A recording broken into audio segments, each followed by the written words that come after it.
안녕하세요. 저는 현 이집트, 중동, 그리고 유럽 전역을 가이드하고 있는 닉네임이 있습니다. 찌그렁이라고 합니다. 찌그렁이라는 닉네임은 어렸을 때 초등학교 때부터 머리가 찌그러져서 많이 짱구인데 그래서 친구들이 찌그렁이라고 불러줬습니다. 그래서 지금도 닉네임을 찌그렁이라고 쓰고 있습니다. 여튼, 지금은 뭐 코로나 시기 때문에 관광업, 여행업에 종사하고 있는 많은 분들이 여행을 아예 갈 수 없죠. 손님들. 그렇기 때문에 저희도 직장을 거의 잃은 거나 마찬가지인데요. 그래서 한동안, 마지막 투어는 2월 말에, 이집트를 다녀온, 저희 한 30명, 31명인가요? 그분들하고 같이 이집트 여행을 마지막으로 해서 그 이후로는 해외여행을 비행기를 타고 다른 나라로 가본 적이 없습니다. 이집트 투어를 마지막으로 이집트 여행 손님들과 했었고요. 뭐 코로나가 끝나야지만 우리 관광업에 종사하시는 분들, 여행업에 종사하는 분들도 다시 일을 할 수 있지 않을까 생각되고, 지금 뭐 대부분의 여행업, 관광업에 종사하시는 분들은 일자리를 지금 잃은 거나 마찬가지 아닌가 생각이 됩니다. 저도 3월 달부터는 아르바이트를 하다가 현재 그만뒀고요. 그래서 곰곰이 무슨 다른 일을 해볼까, 도전을 해볼까 하다가 오늘 우연치 않게 조깅을 하다가 유튜브를 들어봤는데 유럽 역사하고 뭐 여러 역사를 찾아보다가 이집트에 대한 역사를 유튜브로 해서 봤는데 아시다시피 그렇게 많은 정보가 나와 있지는 않고 사실 제가 이집트 가이드 하기 전에도 우리나라 서점을 많이 가봤죠. 교보문고나 영풍문고든 많은 서점에 가서 책을 찾아봤는데 사실 우리나라에서 이집트에 대한 책들, 정보들을 정말 자세하게 찾는다는 게 쉽지가 않죠. 저 또한 그랬고 가이드를 직접 하면서 생생하게 현장에서 그거를 또 제가 연구하고 보고 느끼고 그런 거를 손님들한테 항상 설명을 드렸었는데요. 그런 느낌으로 유튜브로 음성으로 좀 설명을 드리면 좋지 않을까 그렇게 생각이 돼서 오늘 한번 시도를 해보게 됐습니다.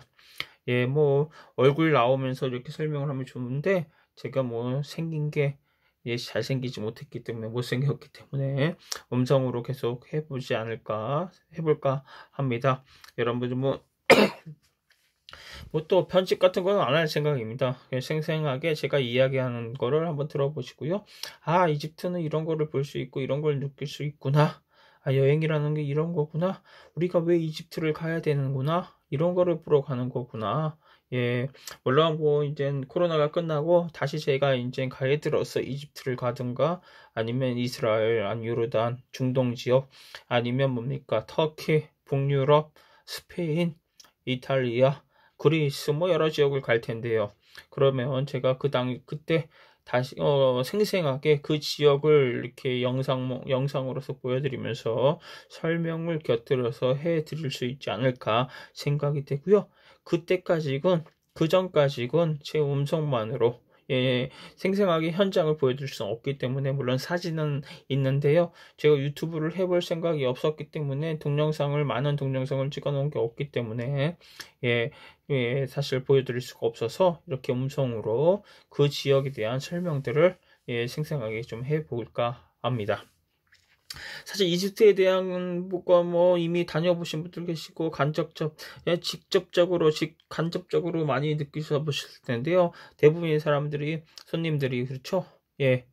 이집트 하면 딱 먼저 떠오르는 게 뭘까요? 대부분의 아마 스핑크스 아니면 피라미드 대부분 다 이렇게 말씀을 하지 않을까 생각이 됩니다. 저도 이집트를 가보기 전에는 얼마나 그 피라미드나 스핑크스가 대단한 선물인가 유산인가 그런 생각을 했었습니다. 물론 뭐 매번 투어를 하면서 보다 보니까 정말 이게 정말 5천년 전, 6천년 전 사람들이 정말 그 당시에 사람들이 이거를 정말 아무런 준장비도 없고 아무런 기술력이 없이 이걸 어떻게 만들어냈을까 그런 생각도 해보는데 그만큼 5천년, 6천년 전 이집트 사람들의 문명이라는 것은 지금은 상상도 할 수 없는 문명이 아니었을까 제가 항상 느끼는 거를 공감을 하면서 우리 손님들하고 항상 공감을 같이 하지 않나 생각이 됩니다.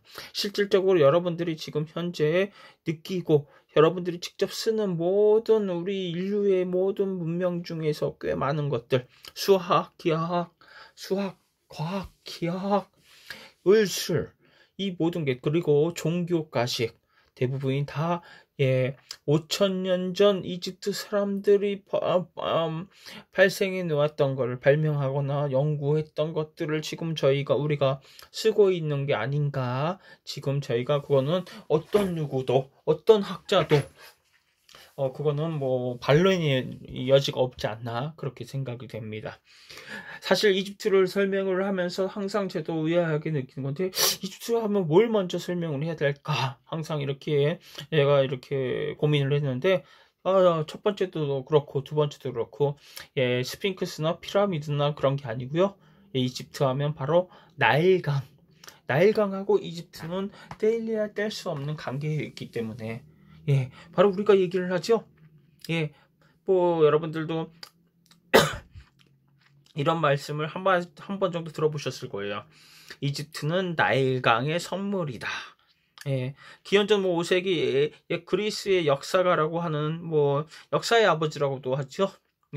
헤로도토스라는 사람이 그렇게 얘기를 했었는데, 이게 정말 빈말이 아닙니다. 정말 이집트는 나일의 선물이고 나일의 선물은 바로 이집트입니다. 그래서 우리가 나일강을 중심으로 해서 이집트의 역사를 얘기를 해야 되고 설명을 해야 되기 때문에, 오늘은 사실 처음 출발하는 입장에서 간단하게 이집트에 대한 개요, 이집트에 대한 간략한 내용들을 설명을 드리고요.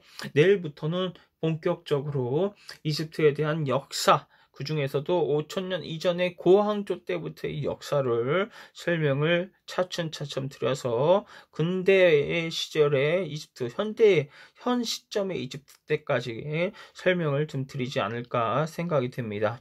하루에 대략 약 30분 정도, 30여 분 정도를 제가 설명을 드릴 거라서 이게 몇 항까지 진행이 될지는 잘 모르겠고요.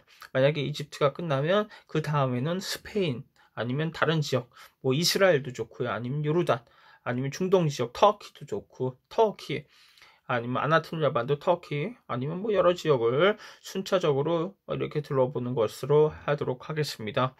그때까지 다시 코로나가 백신이 개발이 돼서 제가 다시 투어를 나갈 수 있게 되면 생생하게 그 현지에 이렇게 영상물을 여러분들한테 보여드릴 수 있었으면 하는 바람입니다. 이집트는 나일강의 선물이고 나일강은 이집트하고 뗄 수 없다. 제가 이렇게 얘기를 했죠. 그래서 또 어떤 말이 있냐면 이런 말도 있습니다. 이집트란 나일강이 흐르는 곳이며 이집트인이란 나일강의 물을 마시는 자다. 사실 고왕조 이전에 문명이 발생되기 이전의 사람들, 그 이유도 마찬가지인데요. 사실 실질적으로 나라라는 국가의 폐역이라든지 그런 게 없었을 때는 사람들이 어떻게 생각해요? 이집트 나일강 주변에 살고 나일강 물을 마시는 사람이 우리 이집트인이다, 이렇게 생각을 했다는 얘기입니다. 근데 이게 사실 팩트고요. 사실 실질적으로 이집트 사람들은 햄족이라고 알려져 있는데, 제가 지금 햄족이 어떤 족이다 이렇게 얘기한다고 해도 여러분들한테 그렇게 귓속에 딱 들어오거나 햄족은 누구구나 이렇게 생각지 않을 뿐더러, 그렇기 때문에 그런 얘기는 그렇게 해보지는 않도록 하겠고요. 이집트는 나일강의 선물이고 나일강 중심으로 되어 있는데, 사실 문명의 태동하고 나선 문명의 태동이 뭡니까? 항상 인류 문명의 4대 문명의 발생지라고 하면 강이었죠. 중국의 항해 유역 지역에, 그리고 티브라스 유프라테스 강 유역, 그리고 다음에 인도의 인더스 강 유역, 그 다음에 이집트의 나일강에서 이게 세계 4대 문명이라고 우리가 일컬는데, 공통점이 몇 가지 있는데요.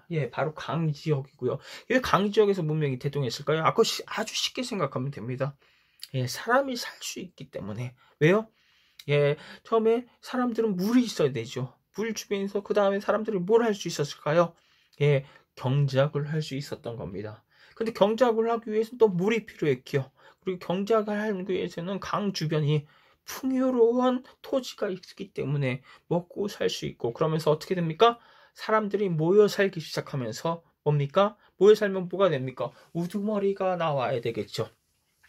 우두머리가 나와야 되니까 족장이 생기고, 그 족장 내에 족장의 우두머리끼리 모여서 그러면 뭡니까? 이 리더가 생기면서 그 리더를 나중에 왕, 그러면서 이집트에서는 그걸 뭐라고 불렀다고 했죠? 파라오라고 부르게 됩니다. 그런데 이런 4대 문명의 발생지 지역의 특징적 뭐냐?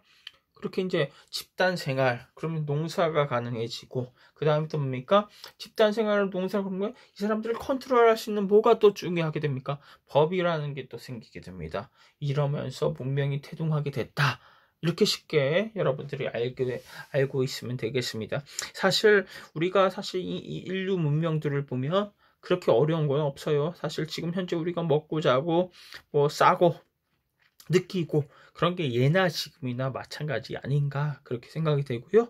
예, 여러분들 다음에부터 여행을 하실 때도 마찬가지인데, 사실 중요한 거는 먹는 게 중요하고요. 우리가 보는 거, 느끼는 게 중요한 거죠.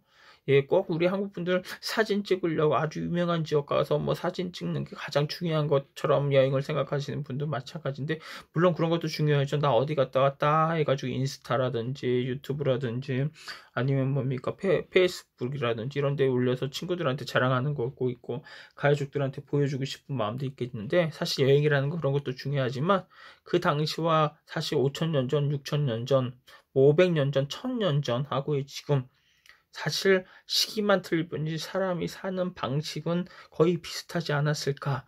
우리가 그래서 눈을 감고 그 지역에 갔었을 때, 야, 5,000년 전 사람들은 어떻게 살았을까? 1,000년 전 사람들은 어떻게 살았을까? 200~300년 전의 사람들은 이 지역에서 어떻게 지금 느끼고 살았을까? 그렇게 생각하면 더 좋은 느낌 있는 여행이 되지 않을까 생각이 됩니다.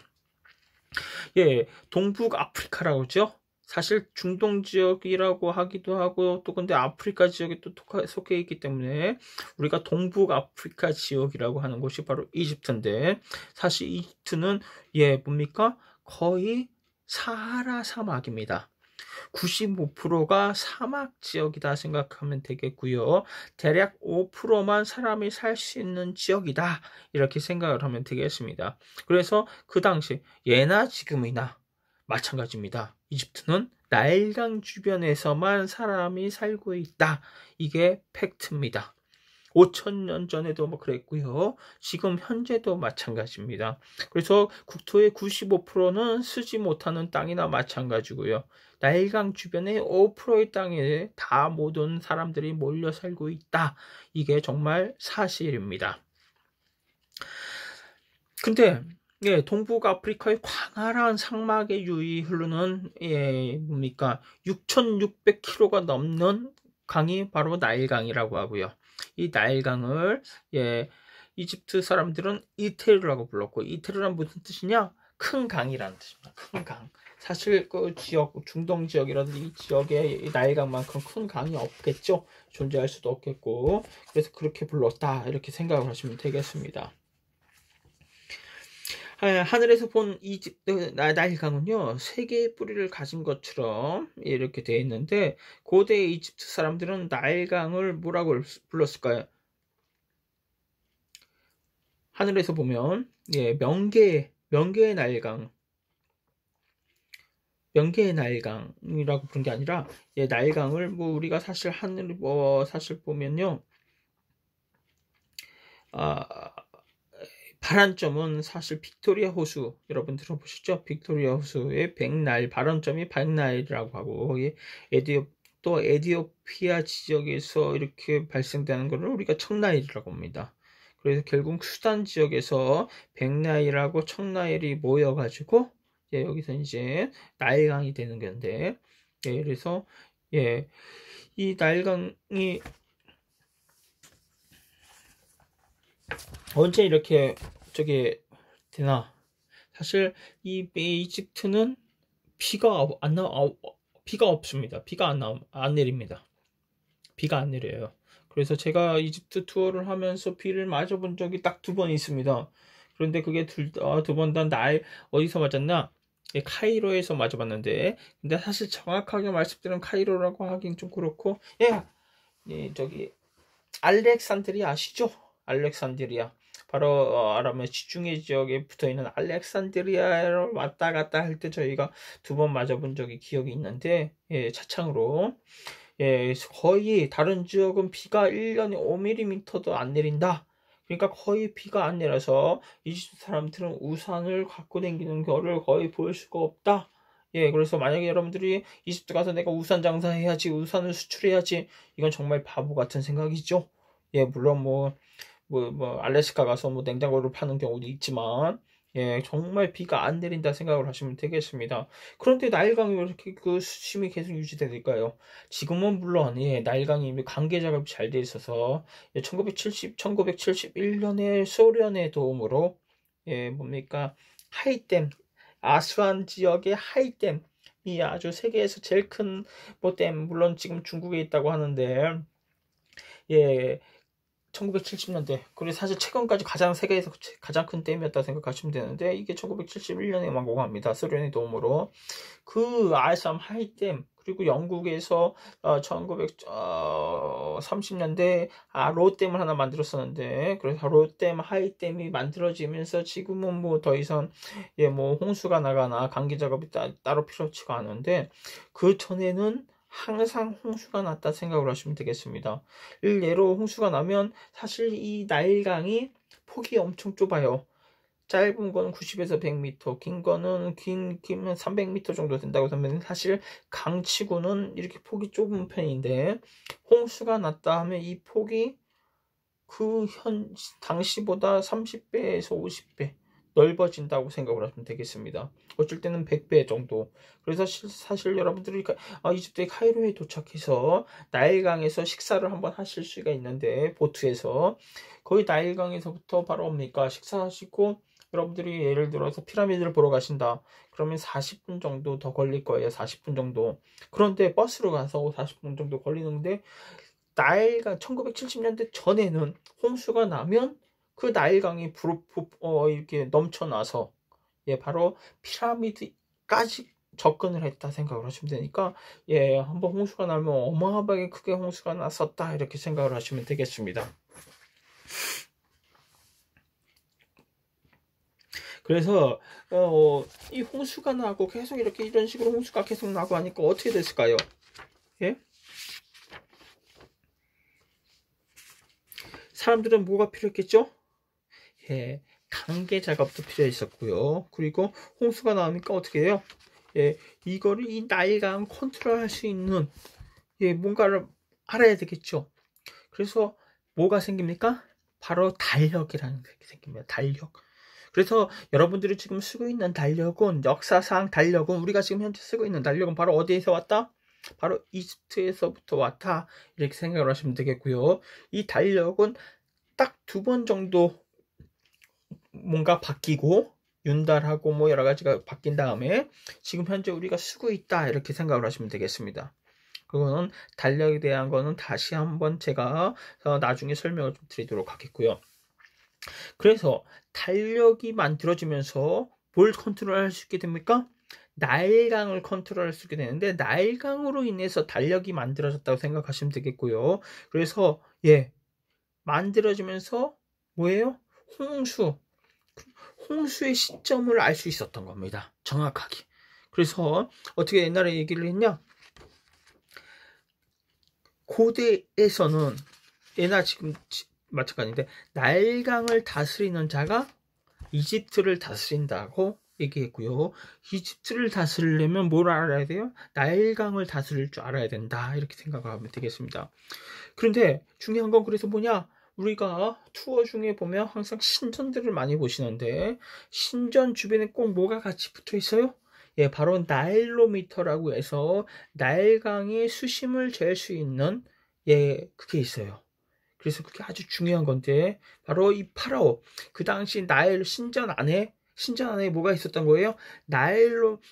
나일강의 수심을 잴 수 있었던 게 신전 안에 붙어 있었다 생각하시면 되고, 이건 누구만 볼 수 있었다? 대신간만 볼 수 있었다고 생각하시면 되는데, 대신간이 바로 누구다? 파라오다 생각하시면 돼요. 물론 나중에는 신간과 파라오가 나눠지게 됐지만 한때는 파라오가 결국 신간도 했었고요. 대신간도 했었고 대신간이 파라오도 했었는데 물론 나중에 나눠지기도 합니다. 나눠지는데 그래서 바로 누가 컨트롤할 수 있었어? 예, 나일강의 수심을 알 수 있었기 때문에 그래서 1년을 360에다가 플러스 5일에서 365일 예나 지금이나 똑같이 365일로 썼고요. 그런데 중요한 게 이집트는 일주를 7일로 한 주를 7일로 하지 않고 한 주를 10일로 했습니다. 그러니까 3주가 한 달이었던 거예요. 그리고 중요한 것도 뭐냐? 윤달이 없어서 4일씩 털어져 가지고 나중에는 좀 약간 틀려지는 경우가 있었겠지만 일단은 그 당시에는 거의 비슷하게 맞았다. 거의 99% 맞았다 생각하시면 되겠고요. 그러니까 얼마나 이 국민들이 놀랐겠습니까? 강의 수심을 정확하게 맞춰요. 그러면서 파종하는 시기, 수확하는 시기까지 다 누가 정해줍니까? 바로 파라오가 정해줬다 생각하시면 돼요. 그래서 이집트에서는 다른 나라랑 좀 틀린데 이집트에서는 왕이 파라오가 거의 신격화됐다. 신과 동일시 취급됐다. 왜? 자연을 컨트롤할 수 있다고 느꼈으니까. 그래서 모든 국민들은 와, 우리 파라오는 자연을 컨트롤해. 그러니까 신이 아닙니까? 자연을 컨트롤할 수 있는 건 누구밖에 없어요? 신밖에 없죠. 그래서 거의 신격화됐던 인물들이 이집트의 파라오다, 이집트의 왕이다 이렇게 생각하면 아주 쉽습니다. 그러니까 지금 내가 뭐 간단하게 설명드렸지만 그러니까 이집트에서 파라오라는 나일강과 파라오 그리고 이건 뭡니까? 하나의 나일강 하나의 통치 수단이 되기도 한 거죠. 그래서 컨트롤할 수 있으면 결국 파라오가 된 거라 이렇게 생각을 하시면 되겠습니다. 그런데 이 나일강의 범람은 기술의 발전을 이룰 수밖에 없었는데 이 기술의 발전은 뭡니까? 강계 작업이 필요했었겠죠. 맨날 홍수 나는데 홍수 안 나게끔 해야 될 거 아니에요. 그러면서 토목 기술이 발달합니다. 5,000년 전부터 우리가 고왕조 때부터 댐을 만들기 시작했다고 알려져 있고요. 그게 이렇게 우리가 직접 눈으로 확인을 해볼 수도 있어요. 멤피스에 가보면. 그래서 물론 우리가 투어 때 거기까지 방문을 해볼 시간이 없어 방문하진 않지만 유적이 남아져 있습니다. 댐이 터져 있는 게. 그리고 그런 게 그러니까 그 전에 멤피스는 고왕조 때 5,000년 전에 일어났는데 이미 댐을 만들 수 있는 능력이 있었다는 거고요. 그러니까 이 토목공사가 발달되니까 어떻게 되니까 피라미드하고 신전의 건축 기초가 분명히 다져지겠죠. 그리고 뭡니까? 세금을 걷어야 되니까 나일강에 범람하는 매년 그 나일강 주변에서 이제 농사를 지면서 그랬으니까 이게 조세를 해야 되니까 경지 면적을 측량을 해야 되는 측량술이 발달하고 그렇기 때문에 이집트의 수학이 어마어마하게 발달됩니다. 나중에 뭐 이 수학뿐만이 아니고요. 이집트에는 또 사상도 많이 발전하게 되는데 이게 바로 나일강 때문에 그렇다고 얘기를 할 수 있는데 이 나일강의 범람이 기술 발전뿐만이 아니라 사람들의 생각까지 영향을 주는데 토지가 재생이 하잖아요. 1년에 한 번씩 다 뒤집어 엎어지니까. 그러니까 사람들은 어떻게 생각하냐? 인간의 재생. 뭡니까? 인간에 대한 부활. 저 세상에서의 삶. 그러면서 뭐가 만들어집니까? 미라. 그러면서 종교 깊게 들어가죠. 점점점점점. 그러면서 여러분들이 알게 되는 나중에 물론 여기에서 바로 모세도 나오고 출애굽 여러분들 아시죠? 성경책. 나중에 모세의 영향을 많이 끼치는 아크나톤이 나오게 되고 여러 가지 걸 다 바로 무엇에서 바로 비롯됐다? 바로 이 나일강에서부터 비롯됐다. 여러분들이 생각을 하시면 되겠습니다. 그래서 이 나일강과 이집트와 나일강을 뗄 수 없는 관계였다. 이렇게 제가 다시 한번 말씀드리고요. 물론 많은 신을 우리가 하면 이제 이 투어 중에 꽤 많은 신에 대해서 얘기를 하겠는데 나일강을 그러니까 중요하잖아요. 나일강을 통솔로 했던 신을 우리가 이름 뭐냐? 하피라고 합니다. 하피. 뭐 나중에 이 신들에 대해서 다시 한번 설명을 드리겠지만 그래서 얼마나 나일강과 이집트의 관계가 얼마나 깊은 것인지 여러분들이 다시 한번 느낄 수 있었던 게 아닌가 그런 시간이었나 생각이 됩니다. 사실 제가 이제 이집트 패키지 여행이 아닌 이집트 투로 오시면 나일강에서 크루즈를 한 2박 3일 정도 누구나 다 타야 돼요. 왜냐하면 보통 우리가 카이로로 도착해서 카이로에서 비행기를 타고 뭡니까 아수안 지역으로 가는 경우가 있거나 아니면 기차를 타고 가는 경우도 있고요. 아수안에 가서 잠깐 람세스의 신전 있죠? 대신전, 소신전 있는데 아부신비르라고 있는데 그건 안 볼 수가 없어요. 그래서 그걸 보러 갔다가 올라오면서 아스안에서 뭡니까? 크루즈를 타고 강 크루즈를 타고 2박 3일을 올라오면서 반대로 올라오면서 투어가 진행되는데 중간에 보면 뭡니까? 왜 뭘 타고 크루즈를 타고 올라오면서 볼까요? 제가 아까도 말씀드렸죠? 이집트는 뭐하고 관련이 있다? 나일강. 나일강은 뭐 신전이 다 어디 주변에 있어요? 나일강 주변에 있어요. 왜 나일강 주변에 신전이 있을 수밖에 없다고 말씀드렸죠?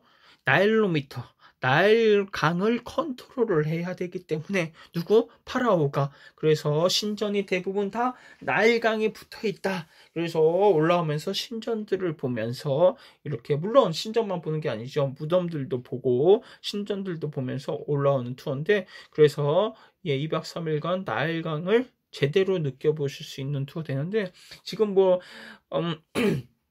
댐이 건설됐다고 그랬죠? 소련의 도움으로. 그래서 지금 거의 흐름이 없어요. 그래서 이게 멈춰 있는 게 아닌가 그랬더니 알고 봤더니 아수안하고 뭡니까? 알렉산드리아. 그러니까 알렉산드리아 뭐죠? 지중해하고 아수안의 이 지평선하고 수평선이죠. 이게 80m밖에 차이가 안 난대요. 거의 평지. 아수안부터 그래서 알렉산드리아는 거의 평지다 생각하시면 돼요. 그래서 강의 흐름도 그렇게 세지가 않습니다. 그런 거를 직접 투어를 통해서 한번 여유롭게 강바람 맞으면서 한번 느껴보시는 것도 좋은 투어가 되지 않을까? 여유롭게 이거 그 크루즈 꼭대기 옥상에서 커피 한잔 하면서 티타임 하면서 여유롭게 뭡니까? 나일강을 감상해 보는 것도 좋은 좋은 투어가 아닐까 그런 생각을 해봅니다. 제가 오늘은 나일강 그리고 이집트의 문명 왜 이집트하고 나일강하고 뗄래야 뗄 수밖에 없는 하나의 중요한 핵심적인 것인지 설명을 좀 드렸습니다. 내일부터는 뭐에 대한 설명을 드린다고 그랬죠?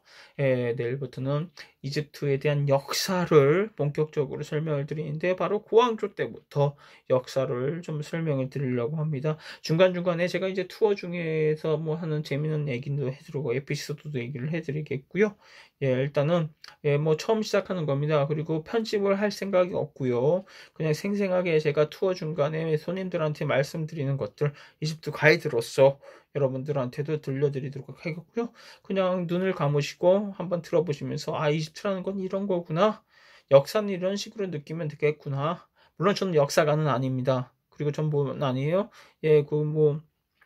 무덤을 파헤치고 해서 조사하는 역사가도 아니고 그것도 아니지만 그렇지만 고고학자도 아니지만 역사가도 아니고 고고학자도 아니지만 그래서 제가 가이드로서 제 나름대로 공부하고 느낀 거를 이집트에서 생생하게 느낀 것들을 여러분들을 전달하려고 좀 노력을 하겠고요. 아마 여러분들도 이제 여행을 가시면서 물론 여행 가시기 전에 미리 그 나라에 대한 역사라든지 이런 것 공부를 하고 가시는 경우가 많은데 그렇다고 해서 그것만 이렇게 집중적으로 보지 마시고요.